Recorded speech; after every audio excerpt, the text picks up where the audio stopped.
Hey everyone, welcome back to another episode of Call Fishing.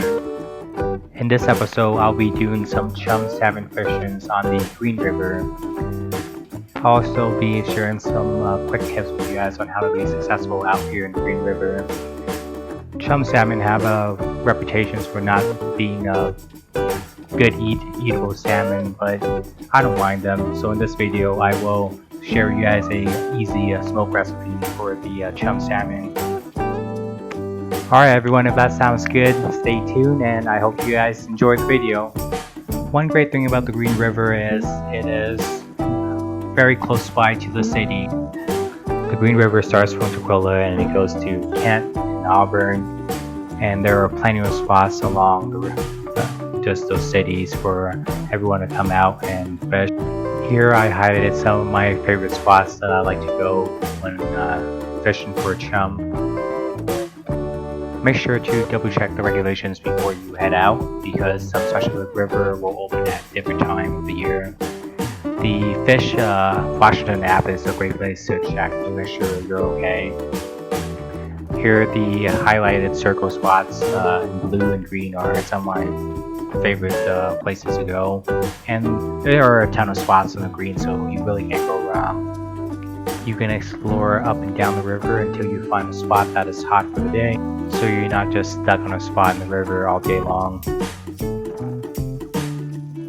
I will be doing float fishings for the chums on the river today, and what I like to do is to tip the jig with just a little piece of shrimp on it.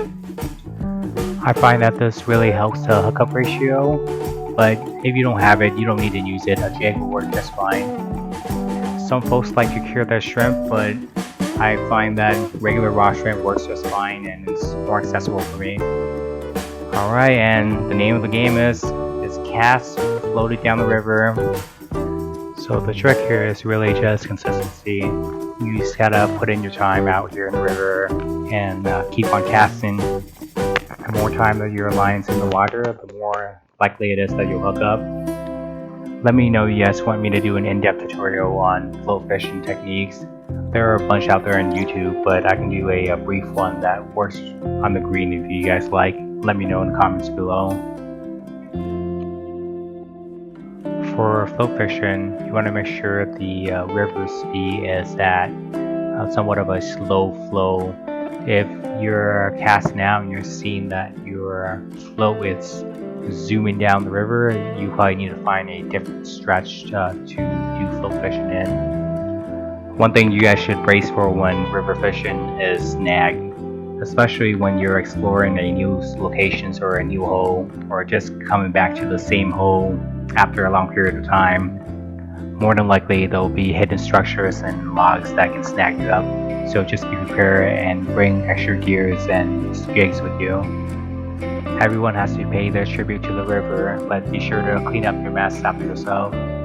Here you see me snagging up pretty much on the second or third cast, and that's just part of the experience.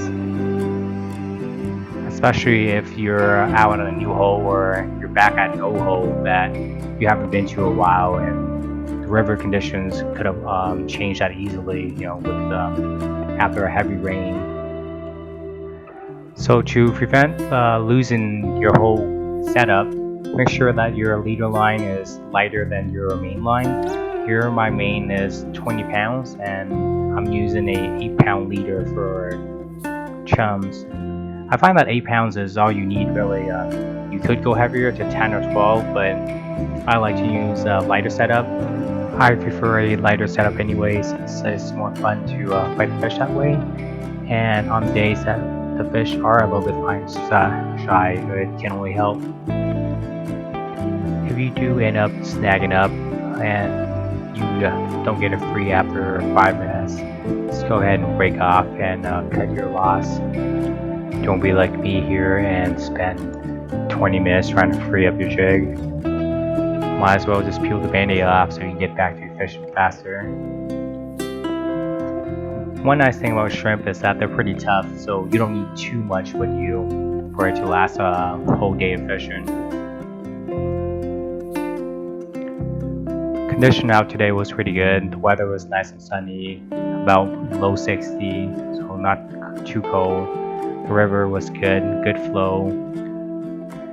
I was out in the evening and got in about 2 hours of fishing. So after an hour and a half, and of course with my GoPro off, I've caught my first chum of the year. Great looking fish, nice and bright too, and she was full of eggs. Good start to the season. Okay, so just gotta rebait and get back out there. Unfortunately, my GoPro was also unresponsive when I hooked up and was fighting my second fish. Here's a clip of it after I landed finally and GoPro started working again. I'm not sure why I'm so unlucky, but hopefully next time I can get some action video for you guys of me actually fighting the fish. This one was also really bright, so I decided to keep her also. So I got pretty lucky with this one. She was hooked barely, just right on the top lip. Nice bite. Unfortunately, I was able to maintain the tension and landed her without too much of an issue. And on the stringer she goes with the first one. Both really bright fish, as bright as they can be. This is why I like to fish further downstream, so the chance of encountering a brighter chum is higher. So chum do churn much quicker than the other salmons like silvers or pinks, since they churn right when they hit the river system. So the further downstream you fish, the higher likelihood it'll be a nice, decent bright one to keep. Alright, after catching that second one, I had about 15 minutes of sun left, so continued fishing but didn't get anything else. Overall, great day out. Any day out is great, and if you happen to catch one or hook onto one, it makes it all the more better. Okay, so after I got home, here are the two nice looking chum. So I'm gonna get ready to clean them up, harvest the eggs, and get the meat ready for the smoker. Okay, here are the salmon eggs that I collected from the two chums, and I just used some Pro Cure to cure them up. Let me know if you guys want me to make a video show you guys how to do it. It's a real simple process. You just clean out the eggs and throw on some of the Pro Cure. Put them in the fridge for a couple days and take them out and can them, and you'll be good to go for the next salmon and steelhead season. Once you put them in the jar and close it up like I did here, you can keep them in the fridge for maybe a couple weeks, or throw them in the freezer and they'll be good for up to a year. Alright, time for the smoking recipe. Step 1 is to clean the chum. Same as usual, knife comes in, guts comes out. Next you want to go ahead and fillet the salmon and then cut them into chunks of about 1 inch in size. You can either keep the skin on or take the skin off. Here I chose to take the skin off. Now for the brining solutions, it's just water, salt, and brown sugar. And once you add them in, mix up the brine, and you'll be good to go to get ready to add your salmon pieces in. Once you finish putting all your pieces in, close it up and let it sit in the fridge for a couple hours to overnight.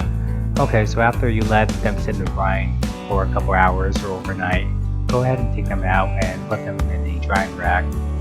This is an important part of the procedure, and that is to let them dry out.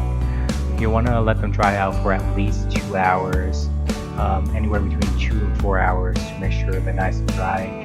Once they're dry, you can put them in your smoker at 145 degrees for 2 hours, then 175 for another 1 to 2 hours, depending on how dry you like your smoked salmon. Alright, so here's the final product. It definitely tastes like smoked salmon, but I think next time for my liking, I will be using more salt and more brown sugar to make it a little more savory and sweet, and also keep it in the smoker for a little bit longer since I like mine to be a little bit drier. Alright guys, that's it for this video. Let me know if you guys have any recommendations on how I can improve this recipe, or if you have a favorite recipe that you would like to share. I would definitely appreciate it. I'm looking to do a lot more of these in the future, so let me know if you guys enjoy this kind of catch and cook. I hope you guys like the video and the content, and hopefully it inspires you guys to get out in the river and catch some chums. Good luck out there, and until next time, thanks everyone.